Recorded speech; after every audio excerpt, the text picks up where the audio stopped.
ជំរាបសួរជនរួមជាតិទីគោរពជាទីរាប់អានថ្ងៃនេះរាជរដ្ឋសភាកម្ពុជានឹងបានបោះវចនានុក្រមលើកទី2ដើម្បីចេញលក់ជាសាធារណៈតាមពិតយើងមានអេបរួចហើយអេបវចនានុក្រមនេះមិនត្រូវចំណាយថវិកាទេប៉ុន្តែត្រូវមានការសំណូមពរជាច្រើនរបស់មហាជនឲ្យយើងបានរៀបចំបោះហើយបោះនេះគឺយើងបោះរួចហើយដោយមានការឧបត្ថម្ភពីសម្ដេចតេជោចំនួន 1000 ក្បាលហើយរដ្ឋមន្ត្រីក្រសួងពាណិជ្ជកម្មលោកជំទាវបានជួយផ្ដល់100 ក្បាលប្រធានអគ្គិសនីកម្ពុជាបានជួយ140 ក្បាលរដ្ឋមន្ត្រីក្រសួងធនធានទឹកជួយ100 ក្បាលរដ្ឋមន្ត្រីក្រសួងសុខាភិបាលជួយ100 ក្បាលហើយរដ្ឋមន្ត្រីក្រសួងអភិវឌ្ឍជនបទជួយ100 ក្បាលហើយរដ្ឋមន្ត្រីក្រសួងការងារលោកក៏ជួយ100 ក្បាល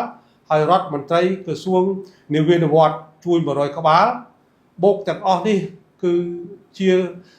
អំណោយរបស់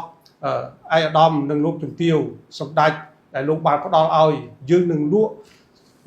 សារនេះយើងអត់ផ្ដល់ជូនជាកាដូឬអនុស្សាវរីយ៍ទេយើងសុំលក់ហេតុអីបានជាយើងលក់ដើម្បីយកថវិកានេះទៅបោះដែងប្រវត្តិសាស្ត្រដែលមាន485ទំព័រគឺពីសម័យឧដុង្គមកដល់សម័យកម្ពុជាប្រជាធិបតេយ្យនឹងបោះនៅពេលខាងមុខនេះក្រោយពីយើងលក់បានដូច្នេះការជូនជាកាដូឬជាអនុស្សាវរីយ៍មិនមានទេហើយយើងលែងហេតុអីបានជាយើងលក់ដើម្បីយើងមិនចង់ឲ្យរដ្ឋាភិបាលលំបាកក្នុងការគម្រោងក្នុងការបោះពុម្ពដូច្នេះយើងចង់ចេញពីមហាជនយើងលក់ផលិតផលដែលចេញពីក្រមប្រឹក្សាជាតិភាសាខ្មែរបានបង្កើតវចនានុក្រមនេះហើយវចនានុក្រមនេះបោះពុម្ពយកថវិកាមកហើយថវិកាគឺយើងយកទៅបោះពុម្ពប្រវត្តិសាស្ត្រ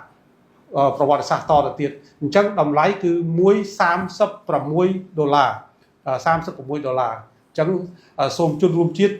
ទិញបើចង់ទិញតាក់ទងតាមលេខទូរស័ព្ទដែលបានបង្ហោះនៅខាងក្រោមនេះសូមអរគុណហើយសូមថ្លែងអំណរអរគុណដល់សម្ដេចតេជោដែលលោកបានជួយឧបត្ថម្ភចំនួន 1000 ក្បាលរដ្ឋមន្ត្រីក្រសួងពាណិជ្ជកម្មចំនួន100 ក្បាលហើយរដ្ឋមន្ត្រីក្រសួងអភិវឌ្ឍជនបទជួយ100 ក្បាលហើយរដ្ឋមន្ត្រីក្រសួងធនធានទឹកចំនួន100 ក្បាលប្រធានអគ្គិសនីកម្ពុជាចំនួន140 ក្បាលហើយនិងឯកឧត្តម